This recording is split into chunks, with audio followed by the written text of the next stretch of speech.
Morning student, स्वागत है हमारे ऑनलाइन क्लास में। हम क्लास लेक्चर में सेकंड चैप्टर पढ़ा था हमने सूक्ष्म जीवों के बारे में, जिसमें हमने सूक्ष्म जीवों के प्रकार, उनके लाभदायक और हानिकारक प्रभाव के बारे में हमने पढ़ा था।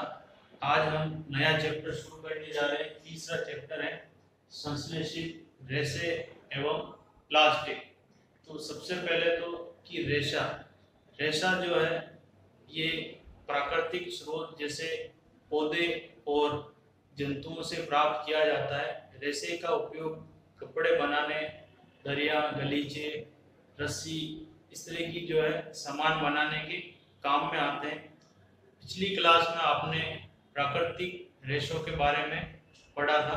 प्राकृतिक रेशे जैसे कि रेशों को दो भागों में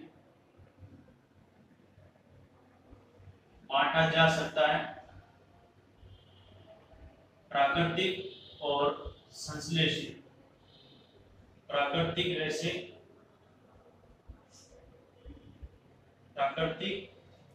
रेशे और संश्लेषित रेशे।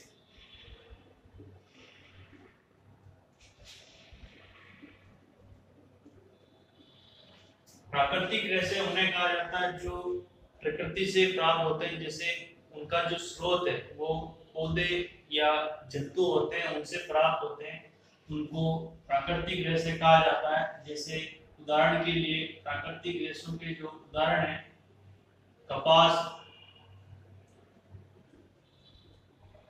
जंतुओं से प्राप्त होने वाली ऊन, इसके अलावा रेशम जो एक कीट से प्राप्त होता है। तो ये जो है प्राकृतिक रेशों के उदाहरण है। कृत्रिम रेशे या संश्लेषित रेशे उन्हें कहा जाता है जो मानव निर्मित होते हैं, मानव द्वारा बनाए गए रेशे जो है संश्लेषित रेशे कहलाते हैं। और इसके जो उदाहरण है संश्लेषित रेशों के, जिसके बारे में हम इस चैप्टर में पढ़ेंगे, रेयॉन, नायलॉन,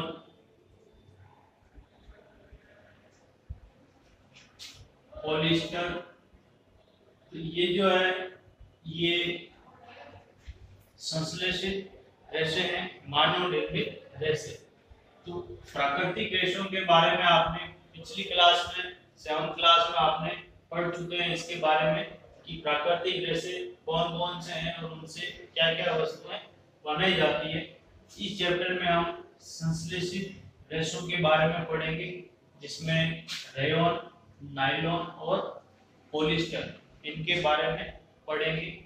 इनसे पढ़ने से पहले हम एक टॉपिक है बहुलक। बहुलक क्या होता है? बहुलक का मतलब है कि छोटी छोटी कई सारी इकाइयां मिलकर एक बड़ी इकाई का निर्माण करते हैं। उस बड़ी इकाई को बहुलक कहा जाता है। तो बहुलक की जो परिभाषा है कि अनेक छोटी छोटी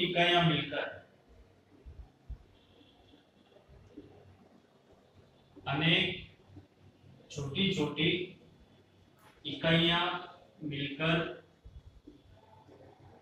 एक बड़ी इकाई का निर्माण करती है। एक बड़ी इकाई का निर्माण करती है, जिसे बहुलक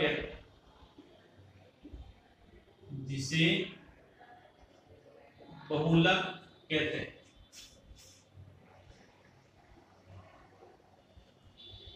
बहुलक जो है, बहुलक को इंग्लिश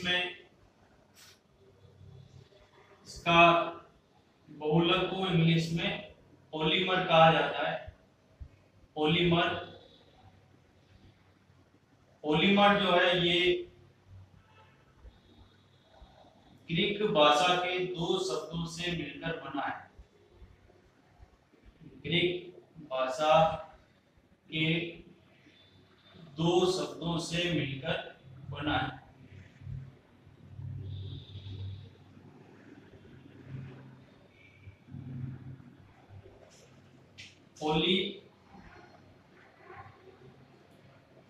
मर, पोली का मतलब होता है अनेक, और MER मर का मतलब होता है इकाई, यानी अनेक इकाइयां मिलकर एक बड़ी इकाई बनाती है जिसको बहुलक या पॉलीमर कहा जाता है। जिस प्रकार से जो मोतियों की माला है तो उसमें कई सारे मोती मिलकर के एक पूरी माला बनाते हैं, तो जो एक मोती होगा उसको एक इकाई कहा जाता है, और सब मिलकर के एक बड़ी इकाई का निर्माण करते हैं जिसको बहुलक कहा जाता है। तो ये जो रेशे हैं, ये रेशे भी जो है एक प्रकार के बहुलक है। तो बहुलक जो है इसके बारे में आपको समझ में आ गया होगा कि बहुलक किसे कहेंगे, कि कई सारे छोटी छोटी जो इकाइयां मिलकर एक बड़ी इकाई बनाते हैं उसको बहुलक कहा जाएगा। प्राकृतिक बहुलक का जो उदाहरण है वो सेल्यूलोज है, जो पौधों से प्राप्त होता है। तो प्राकृतिक बहुलक का उदाहरण, प्राकृतिक बहुलक इसका जो उदाहरण है वो है सेल्यूलोज। ठीक है, ये एक प्राकृतिक बहुलक है। अब हम इसके आगे संश्लेषित रेशों के बारे में पढ़ने जा रहे हैं। संश्लेषित रेशे,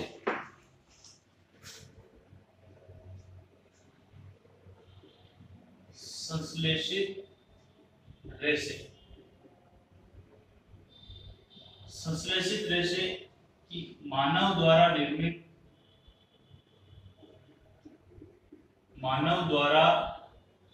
निर्मित रेशों को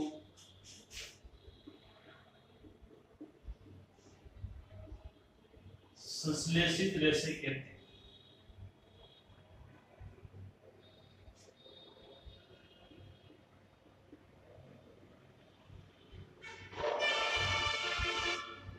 संश्लेषित रेशों के यहाँ पर उदाहरण दे रखे हैं रेयॉन, नायलॉन और पॉलिस्टर, जिसके बारे में हम यहाँ पर पढ़ेंगे नेक्स्ट।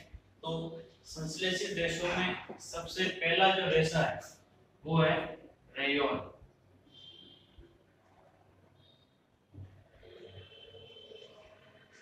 रेयॉन जो एक रेशम के समान रेशा होता है, रेशम के समान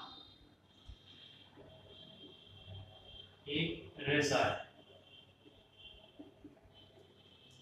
रेशम एक कीट से प्राप्त होता है।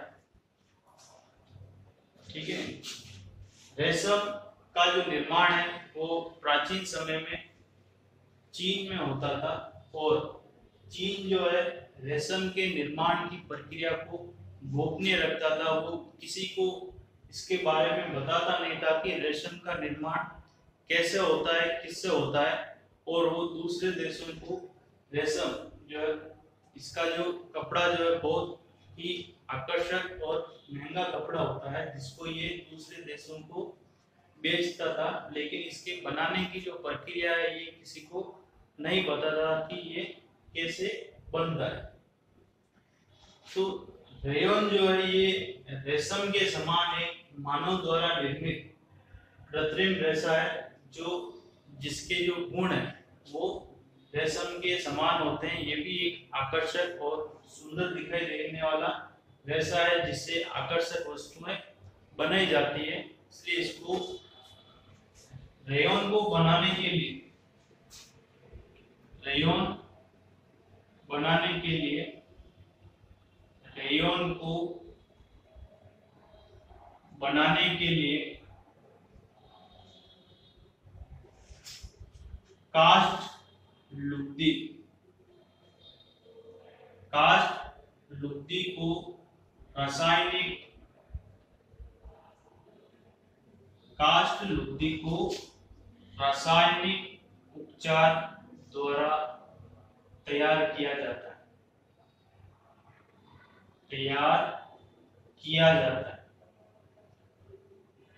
ठीक है, ये रेयॉन को बनाने की विधि है कि रेयॉन को बनाने के लिए कास्ट लुगदी को कुछ केमिकल के साथ में मिलाकर के रेयॉन को तैयार किया जाता है। इसके बाद में कि रेयन से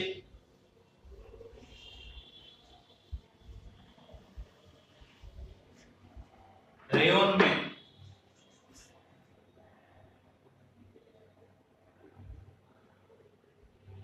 में कपास मिलाकर रेयन में कपास मिलाकर स्तर की चादर तैयार की जाती है।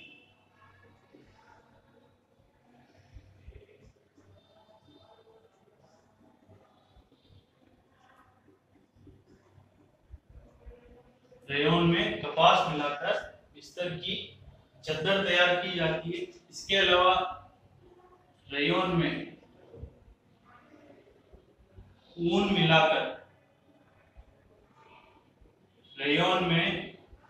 मिलाकर इससे सुंदर कालीन या गलीचे बनाए जाते हैं।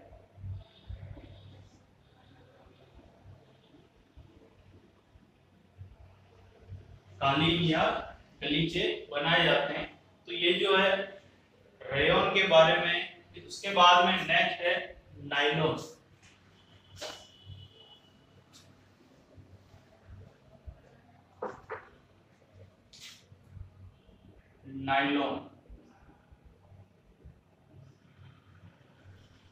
नायलॉन ये शुद्ध रूप से मानव द्वारा निर्मित कृत्रिम रेशा है। यह शुद्ध रूप से मानव द्वारा निर्मित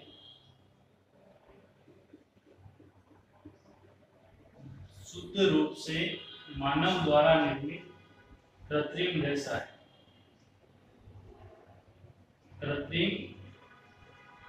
है। इसको बनाने के लिए किसी भी प्रकार का कोई प्राकृतिक स्रोत जो पौधे और जंतुओं से प्राप्त होते हैं, ऐसे किसी भी स्रोत का उपयोग नहीं किया जाता है। इसको बनाने के लिए कोयला, वायु और जल, इन तीनों के मिश्रण से नायलॉन रेशा तैयार किया जाता है। नायलॉन का जो रेशा है, इसका रेशा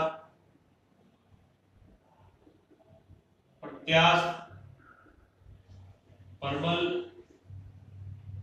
होता है, जिसके कारण जो है इसका उपयोग रस्से बनाने के लिए, टेंट तंबू बनाने के लिए, ठीक है, जो पहाड़ों पर चढ़ने के लिए मोटे रस्से बनाने के लिए नायलॉन का उपयोग किया जाता है। इसका उपयोग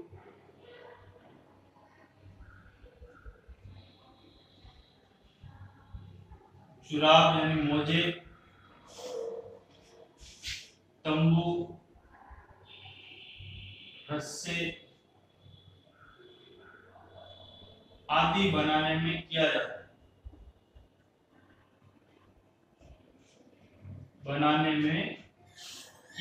है।